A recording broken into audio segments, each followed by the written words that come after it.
Hi Aries, I'm Anisha. To know more about my work, you may visit my website www.tarotbyanisha.com. For those of you who are seeking clarity, be it in your love lives or your career, for a personal consultation, you may write to me at tarotbyanisha@gmail.com. Aries, it's a month of eclipses. We have a lunar eclipse, we have a solar eclipse, we have Venus that is doing the dance with Uranus. So, quite an exciting month. We're beginning the month with Venus, that is the goddess of love, beauty, sex, and even money. And she is moving into your own house, Aries, and it's quite a fantastic alignment. You also have your own sign, your own ruler, Mars, along with Uranus, that is there in your own house. So, this entire focus on self, on maybe wanting to change yourself, wanting to do something more. What is it that you, or how it is really you see your life panning out in front of you, your dreams, your desires, maybe the things that you wanted to accomplish. For some of you, because Uranus is there since the last couple of years, it could have been a bit of an upheaval as far as emotions are concerned, as far as your conditioning is concerned. A lot of you could be thinking that you could be questioning your value system. You could be thinking that, is it really worth being so good in this life? Is it really worth being so honest, and at what cost? And with Venus over there, there's going to be a lot of gentleness. You are going to be attracting a lot of right partners. You're going to be attracting a lot of goodness, a general sense of goodwill towards you as well. I think it's also kind of a karmic debt that is getting paid towards you for just being nice. And Uranus over here, of course, is it has been tossing and turning your mental makeup since the last couple of years, and it carries on doing so. And it is it's going to carry on asking you your conditioning, the way that you think, your value system. How is it really important to stay true to things that you have been brought up or you've grown up with? Are they really true, or is there another side to it? And so of course the universe is absolutely supportive of the energy which is absolutely unselfish, which is gentle, which is sincere. But there are also things that need to be given away. They need to be sort of be thrown away on a side, because they've done their, that's what evolvement is all about. Because it maybe for a certain age they were required. Maybe you were supposed to be fearful so that you didn't get yourself in any trouble. But this is a time with Uranus tossing your ideas and your value system. It's going to make you question that.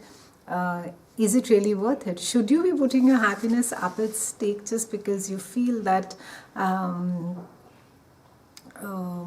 either your conditioning is so strong that you need to be doing things in a certain way, and you need to be behaving or sort of sacrificing yourself so that you can make others happy. So this entire energy is going to be sort of be making you sift the wheat from the chaff.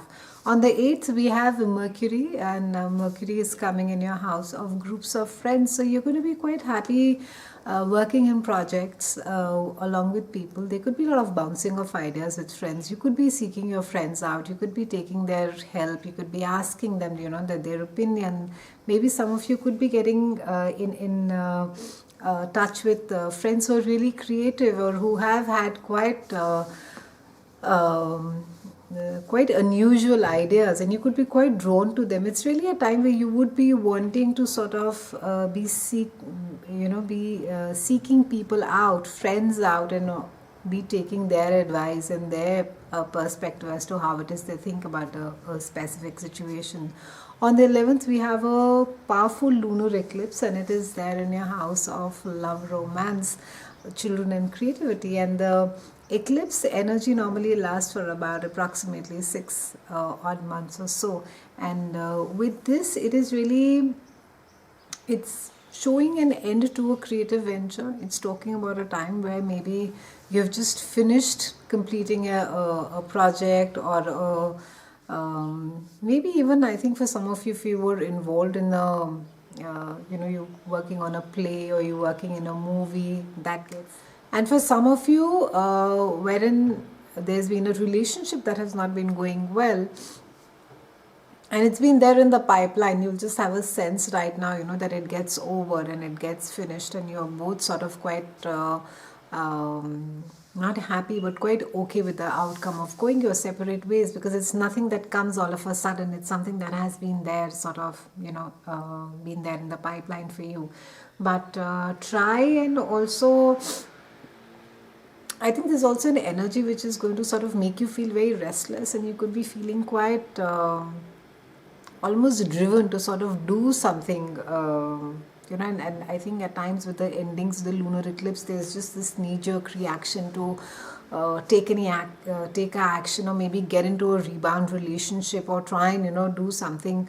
And so be careful that while it is okay to go out and have fun, and it's go out to take risks, but be careful about the repercussions of that as well, the consequences of it.